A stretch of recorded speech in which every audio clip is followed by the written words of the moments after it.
साहेब 10 वर्षापूर्वी पेट्रोलचे भाव 70 रुपये होते, आज 100च्या पुढे गेले। 10 वर्षांपूर्वी जे सोनं 26,000 ते 28,000 रुपये होतं, आज 1,14,000च्या पुढे गेलं। तुम्ही कुठलीही वस्तू घ्या, तिच्या किमतीत 30% जास्त वाढ गेल्या 10 वर्षात झाली। नोकरदारांचे पगार वाढले। आमदारांचा पगार 10 वर्षांपूर्वी 50,000 ते 80,000 रुपये प्रति महिना होता, तो आता 1 लाख ते 3 लाखापर्यंत पोहोचला। म्हणजे सरासरी 250% वाढ झाली। पण शेतकऱ्यांची काय अवस्था आहे? 10 वर्षापूर्वी ज्या कांद्याला सरासरी 25 रुपये किलोचा दर होता, त्याचा भाव आज 10 रुपये किलो झालाय। सोयाबीन 10 वर्षांपूर्वी 4,000 ते 4,500 रुपये क्विंटल होतं, त्याचे भाव आजही तेच आहेत। साहेब, ही परिस्थिती फक्त शेतकऱ्यांच्याच बाबतीत का? बाकी सगळं सोडा हो, आम्ही शेतकरी ज्या दुकानातून खत बियाणं विकत घेतो ना, ते दुकानदार आमच्या कमिशनवर परदेश दौरे करतायत साहेब। पण आम्ही शेतकरी मुंबईचा किनारा सुद्धा बघू शकत नाही। मुंबई सोडा, जिल्ह्याचं ठिकाण सुद्धा शेतकरी 6-6 महिने पाहू शकत नाही। इथल्या शेतकऱ्याची आर्थिक परिस्थिती आहे। आमचं हे गाऱ्हाणं तुमच्या कार्यक्रमात नक्की मांडा।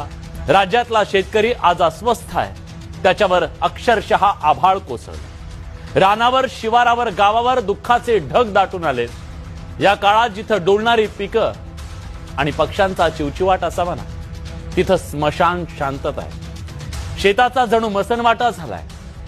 पितृ पंधरवाड्यात पिंडाला कावळा शिवावा म्हणून कावळ्याची वाट पाहतात, तशी पंचनाम्यासाठी शेतकरी माणसं सरकारी कर्मचाऱ्यांची वाट पाहत आहेत। तिकडे उत्तर महाराष्ट्रातल्या कांदा उत्पादक शेतकऱ्यांच्या डोळ्यात अक्षरशः पाणी आहे। रडवतोय कांदा।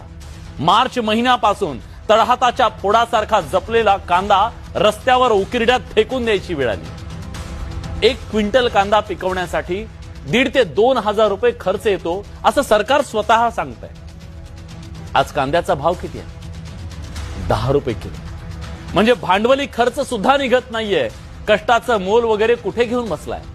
कांदे फुकट वाटण्याची आणि उकिरड्यात फेकून देण्याची वेळ शेतकऱ्यांवर आली आहे। इतका शेतकरी हतबल आणि संतप्त आहे, कारण 5 महिने सलग पाऊस कोसळतोय, त्यामुळे चाळीत ठेवलेला कांदा खराब होऊ लागला।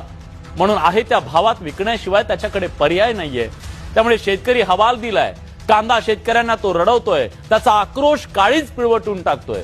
पण सरकारच्या काळजाला पाझर कधी फुटणार?